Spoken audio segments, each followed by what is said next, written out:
Guys, welcome back to our channel J3 online classes. आज हम discuss करने वाले हैं set number 9 and I hope आप सभी के लिए इस सीरीज़ के पिछले वीडियोस काफ़ी हेल्पफुल रहे होंगे। और अगर आपने वो वीडियोस नहीं देखे हैं तो आप उन्हें प्लेलिस्ट में जाकर देख सकते हैं। तो चलिए शुरू करते हैं इस सेशन को। अपने पेन और कॉपीज़ को साइड में रख दीजिए और इस सेशन को लास्ट तक देखिए। यहाँ से आप बहुत कुछ सीख कर जाने वाले हैं। तो चलिए देखते हैं फर्स्ट क्वेश्चन। यहाँ फर्स्ट क्वेश्चन में हमसे पूछा गया है कि टॉर्क स्पीड कैरेक्टरिस्टिक्स जो होती है इंडक्शन मोटर की, उसके अंदर स्टेबल रीजन कौन सा है। तो यहाँ पर हम कंसीडर करते हैं सबसे पहले दो पॉइंट।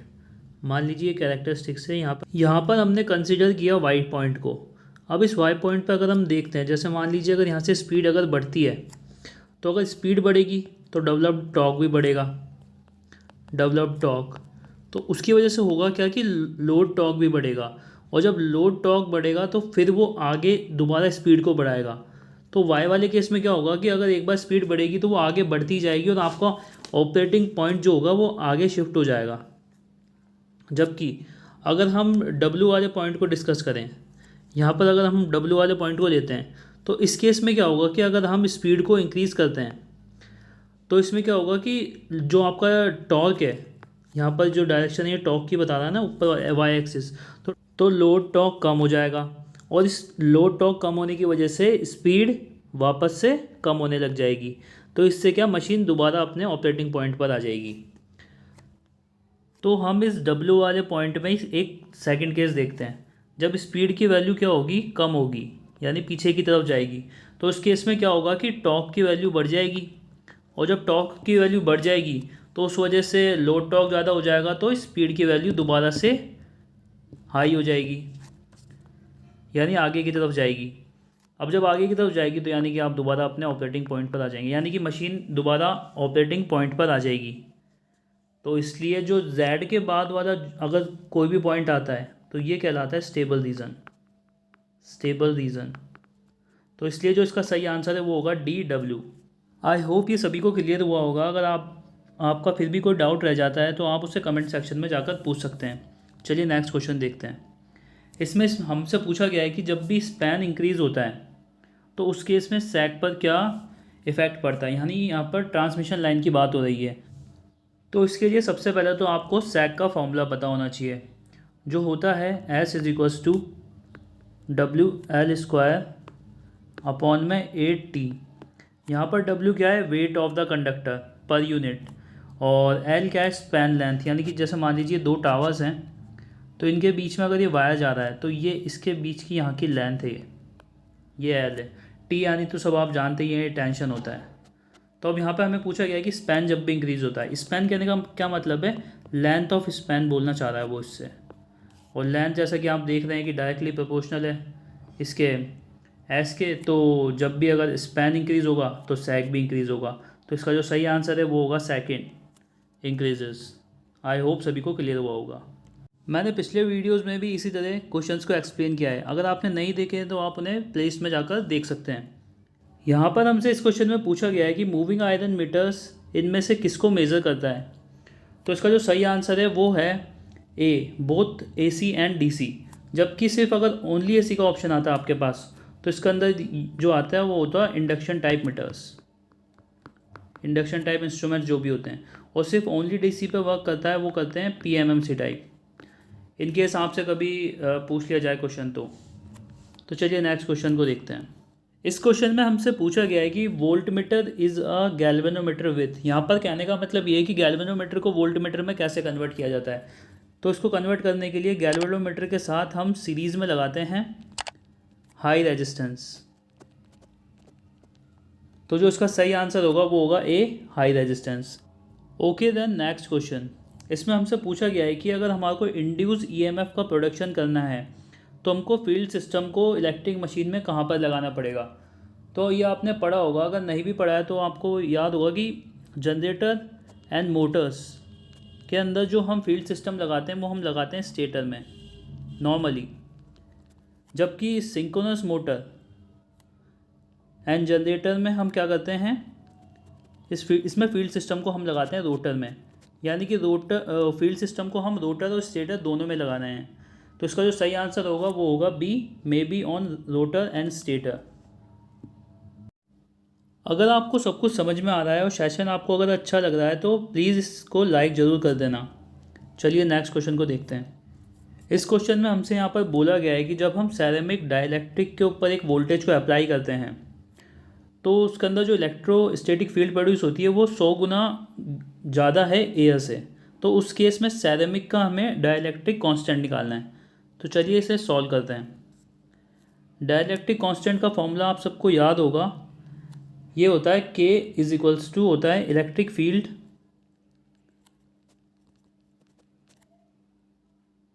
इन डाइलेक्ट्रिक अपॉन में इलेक्ट्रिक फील्ड इन एयर, ये इसका फॉर्मूला होता है। अब इसके अंदर आपको यहाँ पर वैल्यू रखनी है। इलेक्ट्रिक फील्ड इन डाइलेक्ट्रिक की वैल्यू तो आपको गिवन है, वो 100 into electric field in air के बराबर है, और नीचे आपको electric field in air given ही है। तो इससे ये कट जाएगी तो K की वैल्यू जो आएगी वो आएगी 100। तो इसका जो सही आंसर है वो होगा C 100। आई होप ये सभी को क्लियर हुआ होगा। आप इसको बस लास्ट तक देखते जाइए, आप यहाँ से बहुत कुछ सीख कर जाने वाले हैं। इस क्वेश्चन में हमसे यहाँ पर पूछा गया है कि जो कैपेसिटर लगा हुआ होता है सिंगल फेज मोटर के अंदर, अगर उसे हम शॉर्ट सर्किट कर दें तो मोटर के ऊपर इसका क्या इफेक्ट पड़ेगा। जब हम कैपेसिटर को शॉर्ट कर देंगे तो उस केस में रनिंग वाइंडिंग और स्टार्टिंग वाइंडिंग के बीच का जो फेज़ डिफरेंस है वो हो जाएगा 0। और जैसा कि आपको पता है कि टॉर्क इसके अंदर डायरेक्टली प्रोपोर्शनल चलता है साइन अल्फ़ा के। अब अल्फ़ा की वैल्यू अगर हम 0 कर देंगे तो टॉर्क भी 0 हो जाएगा, तो इसलिए मोटर स्टार्ट ही नहीं होगी। तो इसका जो सही आंसर है वो होगा बी, नॉट स्टार्ट। क्वेश्चन में हमसे यहाँ पर पूछा गया है कि इंटरपोल्स का यूज़ हम लैप बाउंड, वेव बाउंड या दोनों टाइप की मशीन के अंदर करते हैं। इसका जो सही आंसर है वो होगा C, both lap bound and wave bound machine. और इंटरपोल का हम यूज़ करते हैं आर्मेचर रिएक्शन के इफ़ेक्ट को कम करने के लिए। आई होप ये सभी को क्लियर हुआ होगा। नेक्स्ट क्वेश्चन को देखते हैं। यहाँ पर इसमें हमसे पूछा गया है कि एमएमएफ प्रोड्यूस होता है एक सिंगल फेज वाइंडिंग के अंदर, तो वो किस नेचर का होता है। जब सिंगल फेज सप्लाई को अप्लाई किया जाता है तो उसकी वजह से इसके अंदर एमएमएफ प्रोड्यूस होता है। अब फेज़ डिफरेंस ना होने की वजह से ये एमएमएफ होता है स्टेशनरी।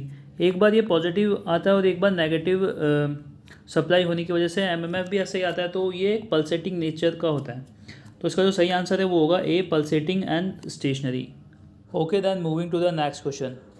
इस क्वेश्चन में हमसे पूछा गया है कि जो स्क्रूइंग करते हैं हम रोटर स्लॉट्स की इंडक्शन मोटर के अंदर, वो क्यों करते हैं। स्क्रूइंग का कहने का क्या मतलब है यहाँ पे कि जो हम कंडक्टर को कनेक्ट करते हैं वो थोड़ा सा टिल्टेड वे में कनेक्ट करते हैं। तो इस कनेक्ट करने का कारण क्या है, अगर हम उसको स्ट्रेट रखेंगे तो उसकी वजह से स्टेटर एंड रोटर के अंदर क्या होगी, मैग्नेटिक लॉकिंग हो जाएगी, यानी एक दूसरे के सामने हो जाएंगे तो एक दूसरे के साथ लॉक हो जाएंगे। तो मैग्नेटिक लॉकिंग के इफेक्ट को कम करने के लिए हम इसको यूज़ करते हैं। तो इसका सही आंसर है to reduce the locking tendency of the rotor. I hope सभी को क्लियर हुआ होगा। इसी टाइप के क्वेश्चंस आपको आने वाले आरसीबी एग्ज़ाम में देखने को मिलेंगे, और इसी टाइप के क्वेश्चंस मैंने पिछले वीडियोज़ में भी कराए हैं, तो उन्हें भी आप जाकर देख सकते हैं। ओके देन नेक्स्ट क्वेश्चन में हमसे यहाँ पर पूछा गया है कि दिए गए ऑप्शंस में से कौन सा डिस्ट्रीब्यूशन सिस्टम का पार्ट है। तो सबसे पहले तो हम इन तीनों को देखते हैं। फीडर्स कनेक्ट करते हैं डिस्ट्रीब्यूशन सबस्टेशन को आपके कॉलोनी के बाहर जो ट्रांसफार्मर है उससे, जबकि डिस्ट्रीब्यूटर कनेक्ट करता है उस ट्रांसफार्मर को आपके घर के पास जो पोल लगे हुए हैं उससे, और सर्विस मैन कनेक्ट करता है उस पोल से आपके कंज्यूमर के जो मीटर होता है उसको। तो तीनों ही इसके पार्ट हैं, तो इसका जो सही आंसर है वो होगा D, A, B, C. I hope सभी को क्लियर हुआ होगा। Okay then moving to the next question. इसमें हमसे पूछा गया है कि दिए गए फ्यूज़ में से सबसे फास्ट फ्यूज़ कौन सा है। तो इसका जो सही आंसर है वो है ए, सेमी कंडक्टर फ्यूज़। ये अल्ट्रा फास्ट की कैटेगरी में रखा जाता है, और जो इसकी लिमिट होती है वो होती है 10,000 एम्पियर एंड 12.5 किलो वोल्ट तक इसको यूज़ किया जा सकता है। इसी के साथ ही आपको याद रखना है HRC फ्यूज़, यानी हाई रप्चरिंग कैपेसिटी फ्यूज़ के लिमिट भी आपको याद रखनी है, वो होती है 600 एम्पियर। जबकि कार्ट्रिज टाइप जो फ्यूज़ होता है उसकी लिमिट होती है 30 एम्पियर्स, और वोल्टेज में ही होता है 240 वोल्ट तक काम कर सकता है। किटकैट टाइप फ्यूज़ हम हमारे हाउस होल्ड्स में भी यूज़ करते हैं, जैसा कि आप फिगर्स में देख सकते हैं। आई होप ये सेशन सभी को अच्छा लग रहा होगा, तो इस सेशन को लाइक ज़रूर कर दीजिएगा। Okay then, moving to the next question. इसमें हमसे यहाँ पर बोला गया है कि जब हम डीसी कंपोनेंट को अप्लाई करते हैं किसी लो पास आरसी नेटवर्क पे, तो हमारे को आउटपुट सिग्नल कितना मिलता है। जब हम डीसी सिग्नल को यहाँ पर अप्लाई करेंगे तो उस केस में क्या होगा, कैपेसिटर हो जाएगा ओपन सर्किट। तो जब कैपेसिटर ओपन सर्किट हो जाएगा तो पूरा का पूरा डीसी सिग्नल हमें आउटपुट पर मिल जाएगा। तो इसलिए इसका जो सही आंसर होगा वो होगा A, the same as that in the input. I hope सभी को समझ में आया होगा। ओके देन, नेक्स्ट क्वेश्चन में हमसे यहाँ पर पूछा गया है कि एफिशिएंसी ऑफ ट्रांसफार्मर कितनी होगी compare to the electrical motors, अगर दोनों सेम पावर के लिए हम कंसिडर कर रहे हैं। तो ट्रांसफार्मर के केस में होता क्या है कि ये एक स्टैटिक डिवाइस है। स्टैटिक मतलब इसके अंदर कोई भी रोटेशनल पार्ट होता नहीं है, तो उस वजह से इसके अंदर जो लॉस होते हैं वो कम होते हैं। ट्रांसफार्मर के अंदर जो एयर गैप होता है वो भी कम होता है, तो उस वजह से जो आयरन लॉसेज होते हैं वो भी कम होते हैं। तो इस वजह से जो इसकी एफिशिएंसी होती है in comparison to the electrical motors वो ज़्यादा होती है। तो इसका जो सही आंसर है D, much higher than the electrical motors. Okay then, next question को देखते हैं। इस क्वेश्चन में हमसे यहाँ पर पूछा गया है कि दिए गए ऑप्शंस में से कौन सा यूनिवर्सल गेट है। यहाँ पर यूनिवर्सल गेट कहने का मतलब है कि वो गेट जिससे हम किसी भी टाइप का बूलियन फंक्शन बना सकते हैं without the use of any other gate. तो इसका जो सही आंसर है वो है A, NAND gate. Universal gate दो टाइप के होते हैं, एक होता है नैंड गेट और एक होता है नॉर गेट। तो आपको ऑप्शन में अगर इन दोनों में से कोई भी दिखे तो उस पर टिक करना है। आई होप सभी को समझ में आया होगा। Okay then, moving to the next question. इसमें हमसे यहाँ पर पूछा गया है कि जो फ्लेक्सिबल कंड्यूट यूज़ होता है मोटर इंस्टॉलेशन के अंदर, जैसा कि आप फिगर में देख सकते हैं, इससे कहते हैं फ्लेक्सिबल कंड्यूट। तो इसकी मैक्सिमम लेंथ कितनी हो सकती है। तो इसका सही आंसर है वो है ए, लेस देन 1.25 मीटर। इस तरीके के प्रैक्टिकल क्वेश्चंस भी आपको देखते हुए चलने हैं, क्योंकि ये भी आपको आरएससीबी एग्ज़ाम्स में देखने को मिल सकते हैं। आप में से जिन लोगों ने मेरे सारे सेशंस देखे हैं तो आपको ज़रूर कुछ ना कुछ नया सीखने को मिला होगा, क्योंकि मैं सभी टाइप के क्वेश्चंस को कवर करते हुए चलता हूँ। कोशिश करता हूँ कि ज़्यादा से ज़्यादा चीज़ों को कवर कर पाऊँ। चलिए नेक्स्ट क्वेश्चन को देखते हैं।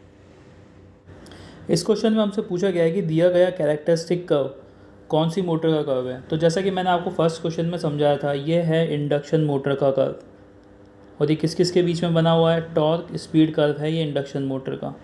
इंडक्शन मोटर क्या होती है, एक असिंक्रोनस मोटर होती है। तो इस वजह से इसका जो आंसर होगा वो होगा D, asynchronous motor. I hope सभी को समझ में आया होगा। Moving to the next question. इसमें हमसे यहाँ पर पूछा गया है कि जो कैपेसिटर की वैल्यू होती है वो कैपेसिटर स्टार्ट मोटर के अंदर किस चीज़ को कंट्रोल करती है। जब हम कैपेसिटर का यूज़ करते हैं तो उस वजह से ही फेज़ डिफरेंस क्रिएट होता है, और जब फेज़ डिफरेंस क्रिएट होता है तो जो टॉर्क होता है वो डायरेक्टली प्रोपोर्शनल चलता है साइन अल्फ़ा के, और ये अल्फ़ा ही वो फेज़ डिफरेंस है। तो जब फेज़ डिफरेंस क्रिएट होगा तभी तो टॉर्क प्रोड्यूस होगा, यानी कि वो कंट्रोल किसको करता है, स्टार्टिंग टॉर्क को। तो इसका जो सही आंसर है वो होगा A, starting torque. Okay then, moving to the next question. इस क्वेश्चन में हमसे यहाँ पर पूछा गया है कि रेसिप्रोसिटी थ्योरम इनमें से किसके लिए एप्लीकेबल है। तो आपको सबसे पहले उसका स्टेटमेंट पता होना चाहिए। तो according to the reciprocity theorem, एक लीनियर बायलैटरल नेटवर्क के अंदर जो रेशियो होता है रेस्पॉन्स अपॉन में जो एक्साइटेशन का रेशियो होता है वो हमेशा कांस्टेंट चलता है, जब भी आप उसके सोर्स और लोड की वैल्यू को इंटरचेंज कर दें तब भी। तो इसलिए जो इसका जो आंसर होगा वो होगा D, all options are correct, क्योंकि ये एक लीनियर के लिए अप्लाई होता है, लीनियर नेटवर्क के लिए, जो बायलैटरल भी होता है। नो इनिशियल हिस्ट्री का कहने का क्या मतलब है कि जो इसकी इनिशियल्स वैल्यू जो हमें गिवन होती है सर्किट्स के अंदर वो बिल्कुल भी नहीं होनी चाहिए। तो इसका सही आंसर होगा D, all options are correct. Okay then, next question. इसमें हमसे यहाँ पर पूछा गया है कि इनमें से कौन सी थ्योरम एप्लीकेबल होती है किसी भी linear network, non linear, active, passive, time varying और टाइम इनवेरिंग, सभी के लिए अप्लाई होती है एज लॉन्ग एज, जब तक कि किरचॉफ लॉ को वो वायलेट नहीं करती, यानी कि उसका उल्लंघन नहीं करती। तो इसका जो सही आंसर है वो है ए, टेलेजेंस थ्योरम। टेलेजेंस थ्योरम का ये स्टेटमेंट है। तो इन क्वेश्चंस को कराने का मेरा मकसद ये है कि आपको क्वेश्चंस के थ्रू स्टेटमेंट्स याद रह जाएं इन थ्योरम्स के, क्योंकि आरएससीबी एग्ज़ाम में न्यूमेरिकल्स तो इतने आते नहीं हैं, तो इन थ्योरम्स के स्टेटमेंट से ही वो क्वेश्चन बनाएगा। तो आपको सभी थ्योरम्स के स्टेटमेंट बिल्कुल अच्छे से पता होने चाहिए और समझ में आने चाहिए। चलिए नेक्स्ट क्वेश्चन को देखते हैं। और अगर आपको सेशन अच्छा लग रहा हो तो इसको लाइक ज़रूर कर दीजिएगा। तो इस क्वेश्चन में हमसे यहाँ पर पूछा गया है कि जब हमें 3 कैपेसिटर्स को सीरीज़ में कनेक्ट कर दिया और हर कैपेसिटर की वैल्यू 30 म्यू फैरेड है, तो नेट कैपेसिटेंस कितना होगा। तो जब भी हम सीरीज़ में कनेक्ट करते हैं तो 1 में सी इक्वलेंट, या ये इसका फॉर्मूला होता है, सी इक्वलेंट को लिखते हैं हम 1 में C1, 1 में C2 प्लस 1 में C3। तो यहाँ पर हमारे को इसकी वैल्यूज़ को पुट कर देना है। जब हम इसको आगे सॉल्व करेंगे तो यहाँ पर हमें लिखना पड़ेगा 1 में 30 प्लस 1 में 30 प्लस 1 में 30। और जब हम इसको सॉल्व करेंगे यहाँ पर तो ये आएगा 1 में 10। ये है 1 में सी इक्वलेंट की वैल्यू। तो सी इक्वलेंट की वैल्यू कितनी होगी, वो होगी 10 म्यू फैरेड, क्योंकि रेसिप्रोकल हो जाएगी ना। तो इसलिए जो इसका सही आंसर होगा वो होगा ए, 10 म्यू फैरेड। आई होप सभी को समझ में आया होगा। फिर भी अगर आपकी कोई क्वेरी हो तो कमेंट सेक्शन में जाकर पूछ सकते हैं।